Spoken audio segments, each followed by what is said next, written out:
पुराने जमाने की बात है। किसी कदीम मोहल्ले की तंग गलियों में एक औरत रहती थी। नाम था जरीना। उम्र तो मुश्किल से 40 के आसपास रही होगी, मगर चेहरे पर चतुराई और आंखों में ललक ऐसी थी कि देखने वाला पहली नजर में ही उसके मिजाज को समझ ले। जरीना 2 बच्चों की मां थी, एक लड़का और एक लड़की, और घर के हालात बुरे न थे। उसका शौहर पुरानी कपड़ों की दुकान चलाता था और उससे घर का खर्च आराम से निकल आता। खाने पीने की तंगी कभी नहीं हुई, बल्कि अक्सर थाली में बचा खुचा भी रह जाता।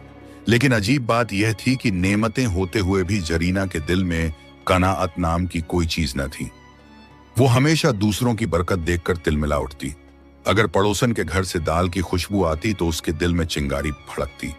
अगर गली में किसी के बच्चे नए कपड़े पहनकर खेलते तो जरीना की आंखों में जलन उतर आती। मोहल्ले की औरतों में वो अपने आप को नेकी की मिसाल दिखाती। जब किसी महफिल में बैठती तो बड़ी मिठास से कहती, भाई जो कुछ है अल्लाह का दिया है, हमें उसी पर सब्र करना चाहिए। नेकी बांटने से दौलत में इजाफा होता है। लोग उसके बोलों पर कभी कभार यकीन भी कर लेते, मगर जिनके घरों के दरवाजे उसके पड़ोस में खुलते थे वो अच्छे से जानते थे कि यह औरत दिखावे की नकाब पहनती है। हकीकत में वो कभी किसी की मदद नहीं करती। कभी कोई गरीब बच्चा उसके दरवाजे पर रोटी मांगने आता तो जरीना झड़क देती, यहाँ कुछ नहीं है, आगे निकलो, आगे। उसके बच्चे जो मासूमियत में दुनिया को सच्चा समझते थे, अक्सर मां की इस सख्ती को देखकर हैरत में पड़ जाते। लेकिन जरीना उन्हें भी यही सिखाती, दौलत बांटने से घटती है, समझे? लोग सिर्फ इस्तेमाल करना जानते हैं, किसी का काम मत आना। गली मोहल्ले में उसका चेहरा तो मुस्कुराता था, लेकिन दिल की गहराई में हसद और लालच की काली लकीरें थीं। मोहल्ले में कोई सुखी होता तो जरीना के दिल में तूफान उठता, और अगर किसी पर मुसीबत आती तो उसके चेहरे पर एक छिपी हुई मुस्कान खिल उठती। यही जरीना इस कहानी की असली किरदार है, चालाक, लालची, हर से नेकी की नकाब में लिपटी हुई। गर्मियों की एक दोपहर थी। मोहल्ले की गलियों में धूप ऐसे उतर रही थी जैसे आग के शोले बरस रहे हों। लोग अपने अपने घरों में दुबके पेरी तक बैठे थे। दरवाजों पर मोटे पर्दे डाल दिए गए थे ताकि बाहर की लपट भीतर न पहुंचे। इसी तपिश के बीच एक अजनबी सा चेहरा धीरे धीरे उस गली में दाखिल हुआ जहां जरीना का घर था।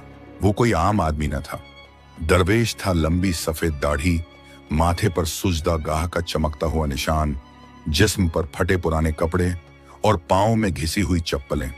उसका झोला कंधे पर टंगा था, मगर वो झोला जैसे खालीपन और सफर की थकान का बयान कर रहा था। उसके चेहरे पर भूख की रेखाएं साफ झलक रही थीं, मगर आंखों में एक अजीब नूर था, ऐसा नूर जो गरीबी और थकान के बावजूद भी बुझाया न जा सके। दरवेश उस गली में चला आ रहा था और हर दरवाजे को ऐसे देखता मानो उम्मीद करता हो कि कहीं से कोई रहमत का हाथ बढ़ेगा। उसकी चाल थकी हुई थी, मगर चेहरे पर सब्र और तहम्मुल का समंदर। वो धीरे धीरे जरीना के दरवाजे तक पहुंचा। जरीना उस वक्त आंगन में बैठी थी, हाथ में पंखा लिए हुए, और पास में उसके दोनों बच्चे खेल रहे थे। दरवेश ने दरवाजे के पास आकर नरमी से आवाज दी, बेटी, मैं सफर से आया हूं, कई दिन से पेट में खाना नहीं गया, अल्लाह के नाम पर कुछ दे दो। आवाज में ऐसी सच्चाई थी कि कोई भी सुनता तो दिल पिघल जाता। गली में बैठी औरतें पर्दे के पीछे से इस नजारे को देख रही थीं। किसी के दिल में हमदर्दी जागी तो किसी ने दुआ दी, या अल्लाह इस मुसाफिर की मदद कर। मगर जरीना, उसका दिल तो मानो पत्थर से भी सख्त था। उसने आंखें उठाकर उस दरवेश को देखा। आंखों में नूर था, मगर कपड़े फटे हुए। जरीना के चेहरे पर नफरत की हल्की सी शिकन आई। उसने सोचा, ये फटे हाल लोग हमेशा अमीरों के दरवाजे पर ही क्यों आते हैं, मेहनत क्यों नहीं करते? मेरा घर कोई लंगर खाना है क्या? दरवेश ने फिर कहा, अल्लाह के वास्ते बेटी, एक रोटी ही दे दो, सफर की ताकत बनेगी। उसकी आवाज में इतनी विनम्रता थी कि जरीना के बच्चे सहम कर अपनी मां की तरफ देखने लगे। उन्हें उम्मीद थी कि शायद मां उठकर रोटी लाएगी, मगर उनकी उम्मीद जल्द ही गलत साबित हुई। जरीना ने भौहें चढ़ाकर तेज लहजे में कहा, यहां से आगे बढ़, रोज ऐसे ही मुफलिस लोग दरवाजे खटखटाते रहते हैं। मेरे घर में तुझ जैसे बेकार लोगों के लिए कुछ नहीं है। उसकी बात सुनकर बच्चे चुप हो गए। दरवेश की आंखों में न तो गुस्सा आया न शिकवा, बस एक लम्हे को उसकी निगाहें आसमान की तरफ उठी, जैसे मौन दुआ कर रहा हो। गली में खामोशी छा गई। लोग हैरत से देख रहे थे कि कैसी बेरहमी से जरीना ने एक मुसाफिर को ठुकरा दिया, मगर दरवेश ने कुछ न कहा, बस अपने झोले को संभाला और आगे बढ़ गया। उसके कदम डगमगा रहे थे, मगर चेहरा अब भी रोशन था। जरीना के बच्चों की आंखें उस बुजुर्ग शख्स के पीछे पीछे चलती रहीं। उनके मासूम दिलों में सवाल जागा, क्या वाकई भूखे इंसान को दाना देना गलत है? मगर मां के डर से उन्होंने कुछ न कहा। और इसी तरह दरवेश उस गली से निकलकर आगे बढ़ गया जहां तकदीर ने उसके लिए नई मुलाकात लिख रखी थी। दरवेश के कदम जैसे ही आगे बढ़े, गली में एक अजीब सी खामोशी छा गई। हवा भी जैसे थम गई थी। वो बूढ़ा थकाहारा मुसाफिर अपने झोले को संभालता डगमगाते कदमों से सड़क पर चल पड़ा। मगर उसके पीछे छूट गई तस्वीर, जरीना का चेहरा और उसके कठोर अल्फाज मोहल्ले के लोगों की निगाहों में तैरते रह गए। जरीना ने अपनी चादर संभालते हुए इधर उधर देखा।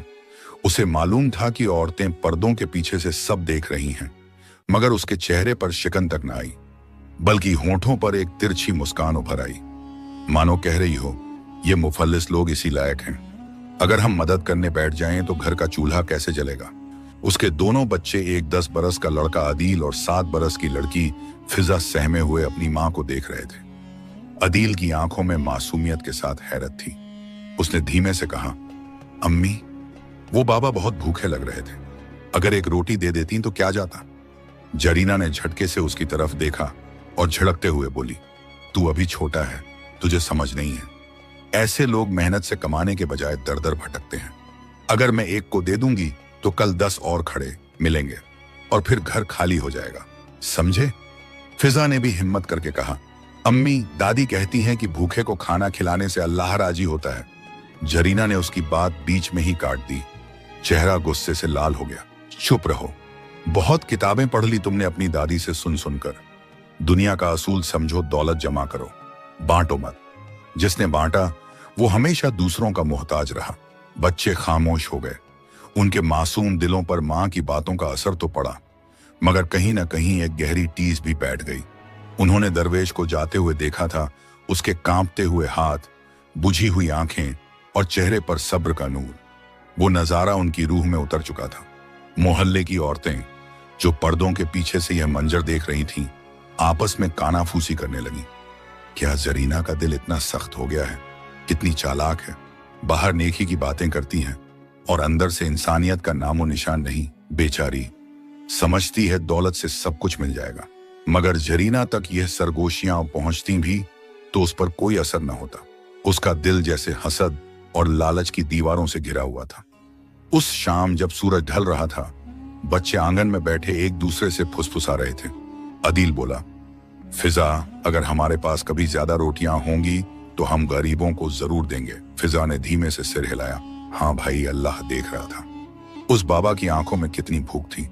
मुझे डर लग रहा है अल्लाह हमारी अम्मी से नाराज न हो जाए। उनकी ये मासूम बातें दीवारों तक सीमित रहीं, मगर किस्मत ने उन्हें सुन लिया था, क्योंकि आगे का सफर अब उन्हें उस दरवेश के साथ जोड़ने वाला था जिसकी दुआ और सब्र से मोहल्ले की तकदीर बदलने वाली थी। जरीना को अंदाजा भी न था कि जिस आदमी को उसने डांट कर भगा दिया, वही अगले दिनों में उसकी चालाकियों और साजिशों का राज खोलने वाला है। दरवेश उस गली से निकलकर आगे बढ़ गया। धूल से अटी पगडंडी, टूटी फूटी दीवारें और तंग गलियां उसकी आंखों के सामने से गुजरती रहीं। वह थका था, मगर उसके चेहरे पर शिकवा नहीं था। वह जानता था कि हर दरवाजा एक जैसा नहीं होता। कहीं सख्ती मिलती है तो कहीं रहमत का हाथ भी बढ़ता है। इसी सफर में वो एक और गली में दाखिल हुआ। यह गली पिछली गली से भी गरीब और उजड़ी हुई थी। मकान खपरेल के थे, दीवारों पर चूना उखड़ा हुआ और दरवाजों पर पर्दे तक न थे। उसी गली के आखिर में एक छोटी सी झोंपड़ी थी जिसके आंगन में एक लड़की पानी भर रही थी।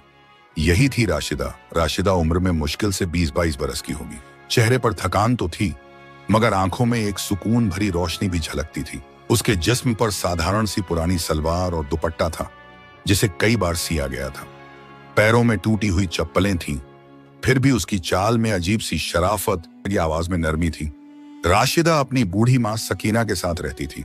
सकीना का बदन बीमारी और उम्र की मार से झुक चुका था।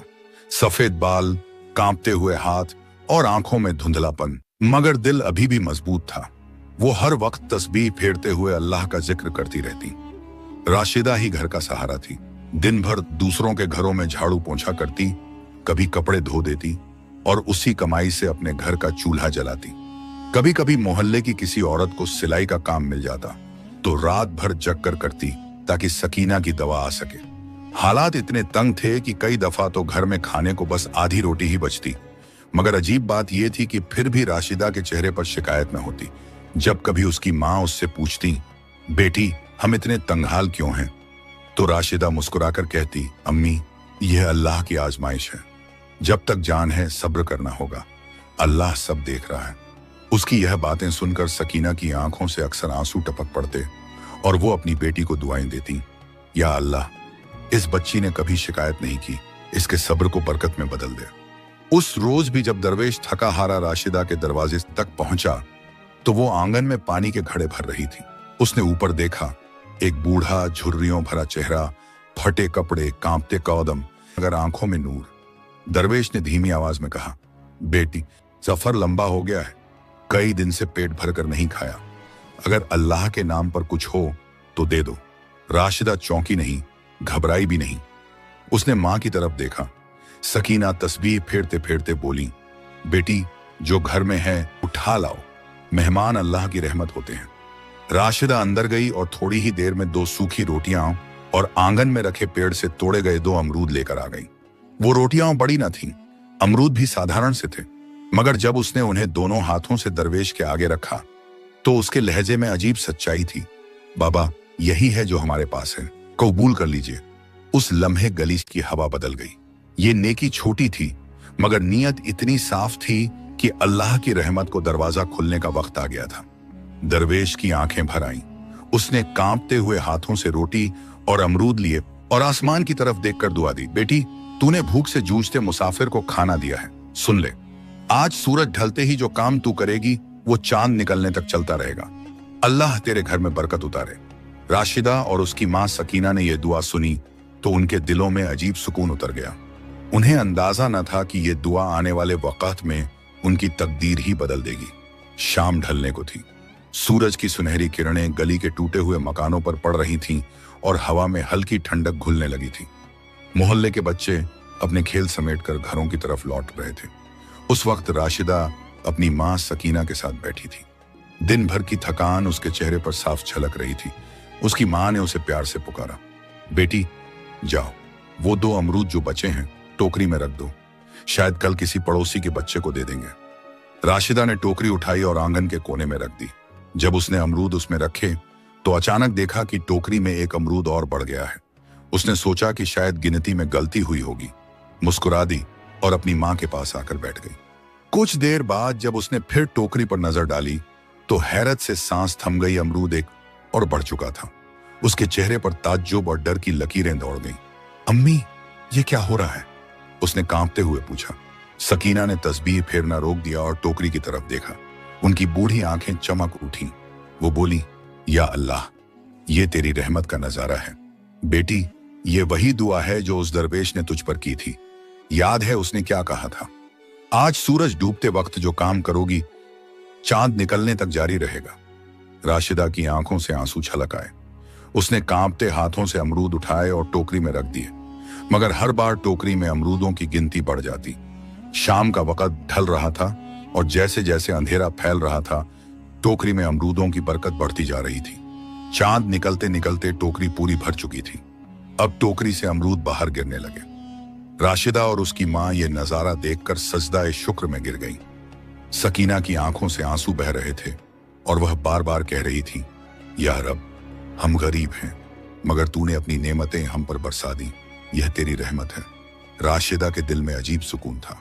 उसने अपनी मां से कहा, अम्मी ये अमरूद हम सिर्फ अपने लिए नहीं रखेंगे, कल सुबह इन्हें बेचेंगे और जो भी नेमत मिलेगी उसमें से मोहल्ले के गरीब बच्चों को भी हिस्सा देंगे। सकीना ने बेटी को गले लगाते हुए कहा, बेटी यही सब्र और सच्चाई है जो इंसान को ऊंचा बनाती है। याद रखना, जो बांटता है उसी को असली बरकत मिलती है। उस रात माँ बेटी पहली बार चैन की नींद सोई। उनके दिलों में कोई डर न था, न भूख की चिंता, न तंगी का गम, क्योंकि अब उनके घर की चौखट पर रहमत दस्तक दे चुकी थी। और इस तरह दरवेश की दुआ सच हो गई। नेकी का दरवाजा खुला और बरकत की लहरें उनके आंगन में उतर आईं। सुबह की अजान होते ही गली में हलचल शुरू हो गई। मस्जिद से नूरानी आवाजें गूंज रही थीं। मोहल्ले के मर्द नमाज के लिए निकल रहे थे और औरतें आंगन में झाड़ू बर्तन करने लगीं। उसी वक्त राशिदा अपनी मां सकीना के पास आई और बोली, अम्मी, वो अमरूद की टोकरी बाहर रख दूं? आजमा कर देखूं कि वाकई ये रहमत जारी है या कल रात का कोई इत्तेफाक था। सकीना ने अपनी बूढ़ी आंखें ऊपर उठाई और नरमी से कहा, बेटी, अल्लाह की नेमत में शक मत कर। जो कुछ तूने उस मुसाफिर को खिलाया था वो तेरा सब्र और नियत थी। अब अल्लाह ने उसी सब्र को बरकत में बदल दिया है। रख दे टोकरी, देख क्या हिकमत जाहिर होती है। राशिदा ने टोकरी को आंगन में रखा। उसमें अभी बस कुछ ही अमरूद थे। सूरज की पहली किरणें जैसे ही टोकरी पर पड़ी, एक अजीब मंजर सामने आया। अमरूद की गिनती बढ़ने लगी। पहले 5 थे, फिर 7 हुए, फिर गिनती 10 तक पहुंच गई। राशिदा दंग रह गई। सकीना ने कांपते हाथ आसमान की तरफ उठाए और बोली, या अल्लाह, तेरी कुदरत के क्या कहने, हम तुझे सजदा करते हैं। राशिदा ने कांपते दिल से अमरूद उठाए और पास बैठी मां को दिखाए। अम्मी देखिए, यह तो वही चमत्कार है। जो अमरूद रखती हूं गिनती बढ़ जाती है। अल्लाह ने हमारे लिए दरवाजा खोल दिया है। मोहल्ले की कुछ औरतें जो पड़ोस से झांक रही थीं, ये नजारा देखकर हैरत में पड़ गईं। अरे ये क्या हो रहा है? अमरूद अपने आप कैसे बढ़ रहे हैं? क्या वाकई यह अल्लाह की तरफ से करामत है? दिन ढलने तक टोकरी अमरूदों से भर गई। राशिदा ने उन्हें साफ सुथरे कपड़े में लपेटा और मोहल्ले की चौपाल की तरफ निकल गई। रास्ते में बच्चे उसके पीछे पीछे दौड़ने लगे, जैसे कोई अनोखी चीज देख रहे हों। वहां उसने पहली बार अमरूद बेचने शुरू किए। लोगों ने जब अमरूदों का स्वाद चखा तो दंग रह गए। मीठे, रसदार और ताजगी से भरे हुए। किसी ने कहा, ऐसे अमरूद तो हमने जिंदगी में न चखे। किसी और ने दुआ दी, अल्लाह तेरी रोजी में बरकत दे बेटी। राशिदा का दिल शुक्र से भर गया। उसने जितना भी कमाया उसमें से सबसे पहले अपनी मां की दवा ली और फिर 2-4 घरों में जाकर दूध और आटा बांट दिया। उस रात जब वो घर लौटी तो सकीना ने उसे गले लगाकर कहा, बेटी, अल्लाह ने हम पर करम कर दिया, मगर याद रखना, ये बरकत तेरे सब्र और नेक नीयत की वजह से आई है। अगर तूने इस रहमत को दूसरों तक पहुंचाना बंद कर दिया तो ये दरवाजा बंद हो जाएगा। राशिदा की आंखों से आंसू बह निकले। उसने हाथ जोड़कर कहा, अम्मी, कसम है मुझे, ये नेमत मैं कभी सिर्फ अपने लिए नहीं रखूंगी। जो मिलेगा उसमें मोहल्ले के भूखों का हिस्सा जरूर होगा। उस रात आंगन में बैठे बैठे जब चांद की चांदनी झोंपड़ी पर बिखरी तो लगता था जैसे आसमान से बरकत और रहमत की नूरानी लकीरें उतर रही हों। दिन गुजरते गए और हर रोज वही चमत्कार दोहराया जाने लगा। सूरज ढलते ही जब राशिदा टोकरी में अमरूद रखती तो हाथ निकलने तक टोकरी इतनी भर जाती कि संभालना मुश्किल हो जाता। शुरू में तो वो और उसकी मां सकीना इस करामात को देखकर सहम जाते थे, मगर धीरे धीरे उनके दिलों में अल्लाह की रहमत पर यकीन और पुख्ता होता गया। अब घर की हालत बदलने लगी। जिस आंगन में कभी भूख और तंगी की परछाइयां मंडराती थीं, वहां अब उम्मीद और नेमत का उजाला उतर आया था। राशिदा रोज अमरूद बेचकर कुछ न कुछ कमाई करती। मां की दवा समय पर आ जाती। घर का चूल्हा हर शाम जलने लगा और कपड़े धोकर या सिलाई करके जो मामूली कमाई होती थी, अब वो बस जरूरत पूरी करने का जरिया थी। असल सहारा उस बरकत वाली टोकरी से मिल रहा था। लेकिन सबसे बड़ी बात यह थी कि बरकत ने उनके दिलों को और भी नरम बना दिया। राशिदा अब सिर्फ अपनी जरूरत पूरी नहीं करती थी, बल्कि जो अमरूद बचते उन्हें गली के बच्चों में बांट देती। छोटे छोटे बच्चे दौड़कर उसके पास आते और हंसते हुए कहते, राशिदा आपा, हमें भी अमरूद दो। वो मुस्कुराकर उनकी हथेलियों में अमरूद रख देती। किसी गरीब औरत के दरवाजे पर जाती तो साथ में 2-4 अमरूद रखाती। मोहल्ले में बीमार बूढ़े को देखती तो दवा के पैसे वहीं से निकाल कर दे देती। धीरे धीरे उसकी नेकदिली की चर्चा पूरे मोहल्ले में फैल गई। लोग कहते, देखो अल्लाह ने उस लड़की पर कैसी रहमत बरसा दी है। पहले तो फटे हाल थी, अब लोगों की मददगार बन गई। नेकी ही ऐसी चीज है जो गरीबी को भी दौलतमंद बना देती है। मोहल्ले की औरतें जो पहले उसे कमजोर समझती थीं, अब उससे सलाह लेने लगी। बच्चे उसे राशिदा आपा कहकर पुकारते और दुआएं देते। उसकी मां सकीना हर रोज अल्लाह का शुक्र अदा करती। नमाज के बाद हाथ उठाकर कहती, या रब, जिस तरह तूने हमें तंगी से निकाला है, ऐसे ही इस मोहल्ले पर भी रहमत बरसा और मेरी बेटी को हमेशा सच्चाई और सब्र की राह पर कायम रखना।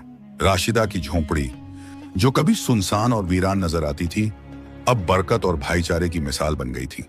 औरतें वहां आकर बैठती, बच्चे खेलते और हर कोई जानता था कि इस छोटे से घर से रहमत की खुशबू फैल रही है।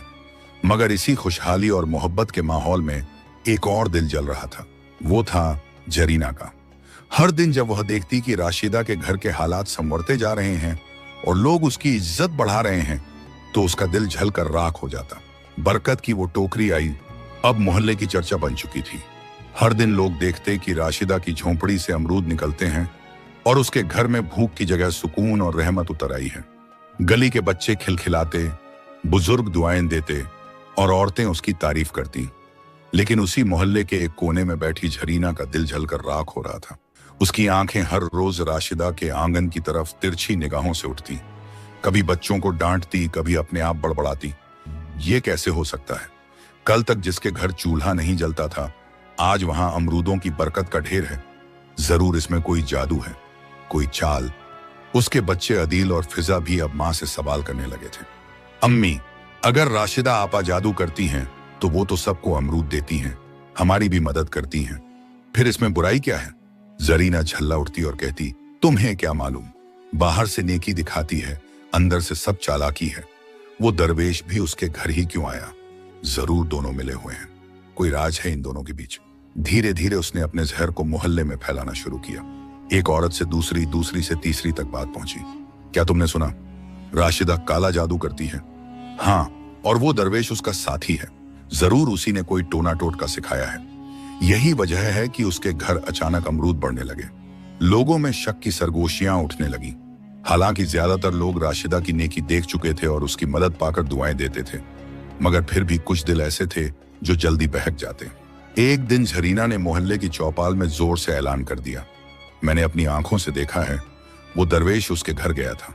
उसी दिन से राशिदा के घर ये करामात शुरू हुई। साफ है कि दोनों मिलकर मोहल्ले को धोखा दे रहे हैं।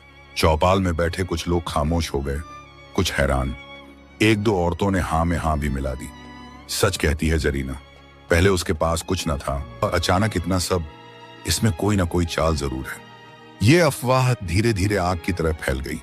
अब जब भी राशिदा अमरूद बेचने जाती, कुछ लोग उसे शक भरी निगाहों से देखते। बच्चे जो पहले दौड़कर उसके पास आते थे, अब अपने माँ बाप के डर से पीछे हटने लगे। राशिदा ने यह बदलाव महसूस किया, मगर उसके दिल में कोई गिला ना आया। उसने अपनी माँ से कहा, अम्मी, लोग चाहे जो कहें, हमें अपनी नीयत साफ रखनी है। अल्लाह सब देख रहा है।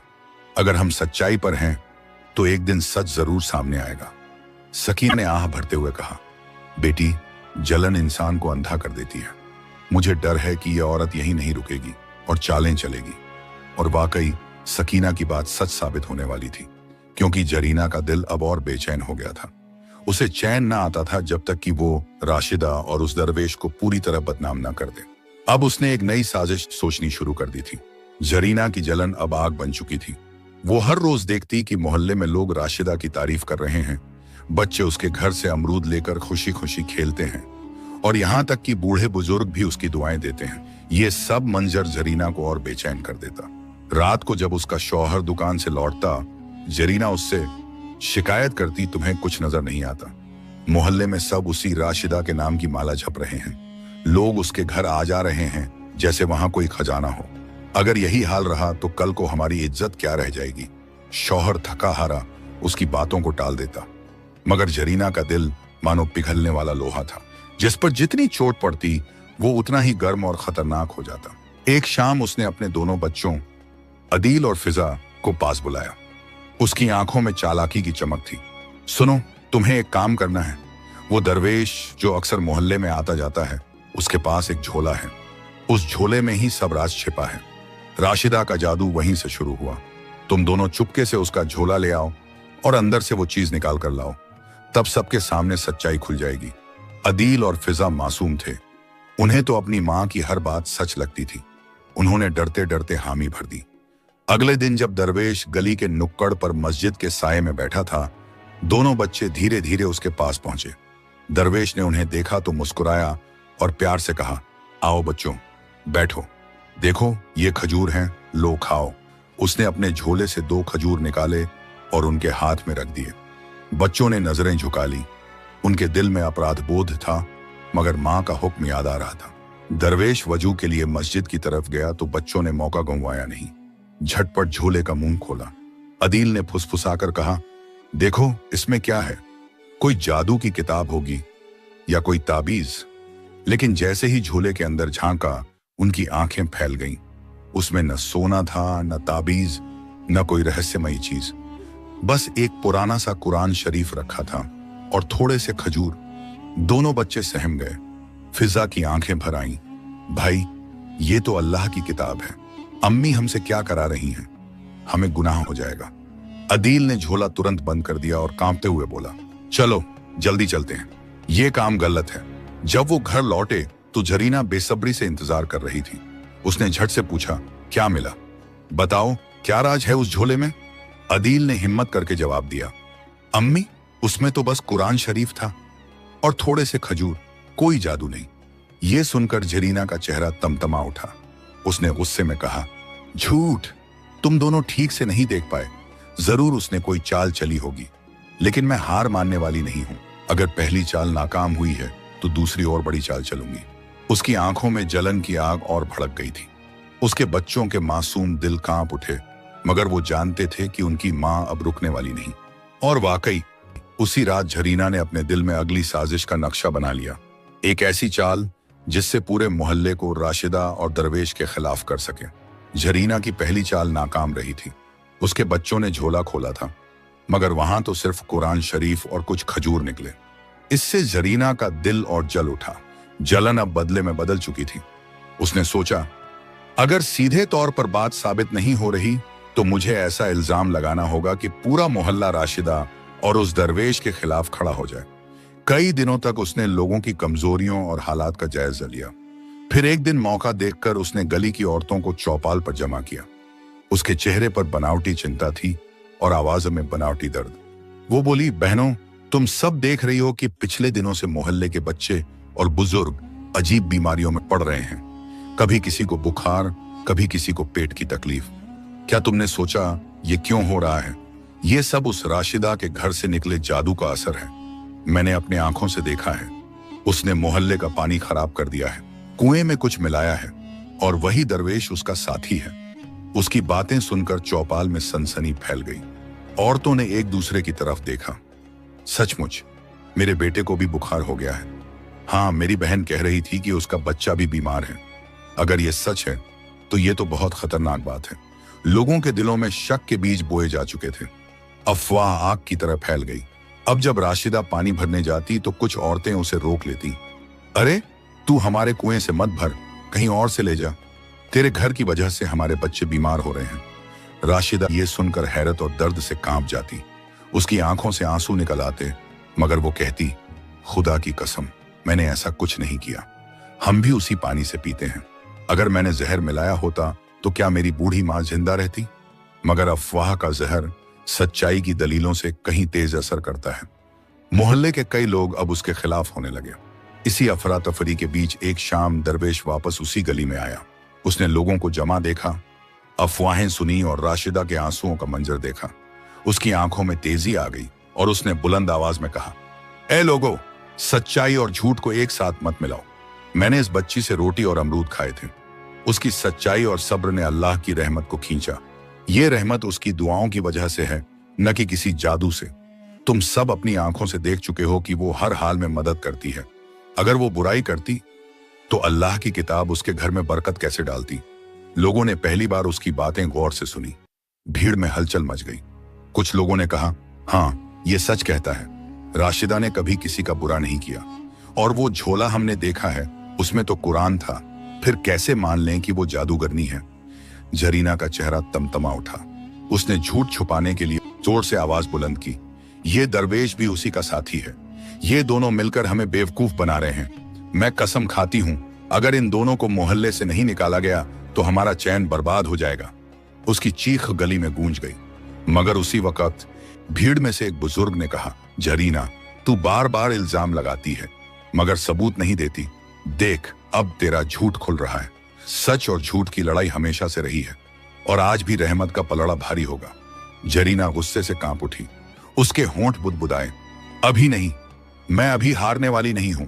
अगर ये चाल नाकाम रही तो अगली चाल ऐसी होगी कि राशिदा और ये दरवेश दोनों मोहल्ले से निकाल दिए जाएंगे। उसकी आंखों में आग जल रही थी। अब उसने तय कर लिया था कि रात के अंधेरे में वो ऐसी साजिश करेगी जो सबको पूरी तरह यकीन दिला दे। रात गहरी हो चुकी थी। गली की दीवारों पर टिमटिमाते चिराग बुझने लगे थे। लोग अपने अपने घरों में सो चुके थे। हवाओं में सन्नाटा ऐसा पसरा था कि सुई गिरने की आहट भी सुनाई दे सकती थी।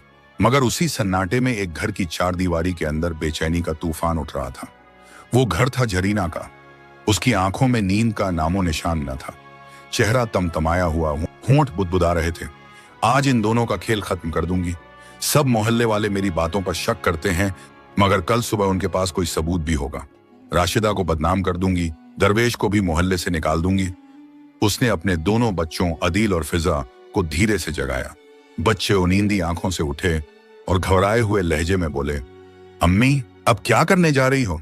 जरीना ने कान के पास झुककर कहा, चुप रहो और वही करो जो मैं कहती हूँ। ये सोने की छड़ और चांदी के गहने मैं तुम्हें दे रही हूँ। रात के अंधेरे में इन्हें राशिदा के घर में छुपाओ।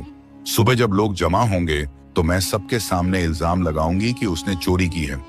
तब कोई उसकी सफाई नहीं मानेगा। बच्चों के चेहरे पीले पड़ गए।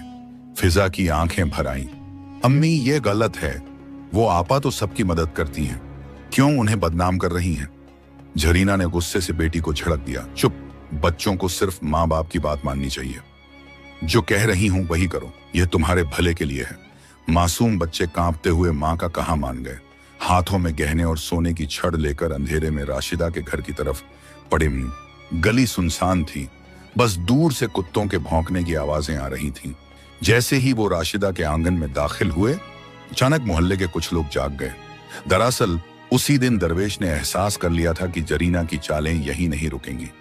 उसने मोहल्ले के बुजुर्गों से कहा था, आज रात निगरानी रखो, साजिश करने वाली औरत अब कोई बड़ी गलती करने वाली है। और वाकई जब बच्चे चोरी छिपे गहने जमीन में दबाने लगे, तब पड़ोस की छत से किसी ने उन्हें देख लिया। तुरंत शोर मच गया, चोर चोर पकड़ो। लोग चारों तरफ से दौड़ पड़े। बच्चे सहम गए, हाथ से गहने छूट गए।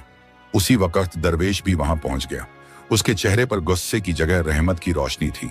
उसने बच्चों को पकड़कर नरमी से कहा, डरो मत, सच अब सामने आएगा। भीड़ जमा हो गई। सबके सामने अदील और फिजा रोते हुए कहने लगे, ये हमने अपनी मर्जी से नहीं किया। अम्मी ने कहा था कि राशिदा आपा को चोर साबित करना है। ये सुनते ही लोग दंग रह गए। गली में सन्नाटा छा गया। सबकी नजरें जरीना के घर की तरफ उठी। जब उसे बाहर लाया गया तो उसका चेहरा सफेद पड़ चुका था। लोगों ने कहा, जरीना, तूने मोहल्ले की मासूम लड़की पर इल्जाम लगाया, तूने दरवेश को बदनाम किया और अब बच्चों से चोरी कराई। जरीना की आंखों से आंसू बह निकले। उसकी अकड़ टूट चुकी थी। वो दरवेश के पैरों में गिर पड़ी। बाबा, मुझसे गलती हुई। जलन ने मेरी अक्ल छीन ली। मुझे माफ कर दो। मैं अब कभी साजिश नहीं करूंगी। दरवेश ने हाथ उठाए और नरमी से कहा, जरीना, याद रखो, बरकत दिल की सफाई से मिलती है, चालाकी से नहीं। जिसने जलन बोई उसने बस जहर काटा, और जिसने नेकी की उसके घर में रहमत उतरी। फिर उसने भीड़ की तरफ रुख किया और बोला, लोगों, सच्चाई कभी छुप नहीं सकती। अफवाहें फैल सकती हैं, झूठ कुछ वक्त के लिए दिलों को हिला सकता है, मगर आखिर में जीत हमेशा सच की होती है। राशिदा, जिसने इतने दिन तक इल्जाम और ताने सहन किए, आगे बढ़ी। उसकी आंखों में आंसू थे। उसने जरीना को थाम कर कहा, बहन, मैंने तुझे माफ किया, क्योंकि अल्लाह भी माफ करने वालों को पसंद करता है। मगर आज से जलन छोड़ दे और मोहब्बत को अपना ले। भीड़ की आंखों में आंसू आ गए। बच्चे दौड़कर राशिदा से लिपट गए। सकीना ने अपनी तस्बीह उठाई और दुआ की, या अल्लाह, इस मोहल्ले को भाईचारा और मोहब्बत अता कर। उस दिन के बाद से मोहल्ले में फिर सुकून लौट आया। लोग समझ गए कि साजिशें हमेशा उल्टी पड़ती हैं और बरकत सिर्फ नेकी और सब्र में है। और इस तरह कहानी अपने अंजाम तक पहुंची। झूठ और चालाकी की कोई उम्र लंबी नहीं, मगर सच्चाई और नेकी की रोशनी हमेशा कायम रहती है।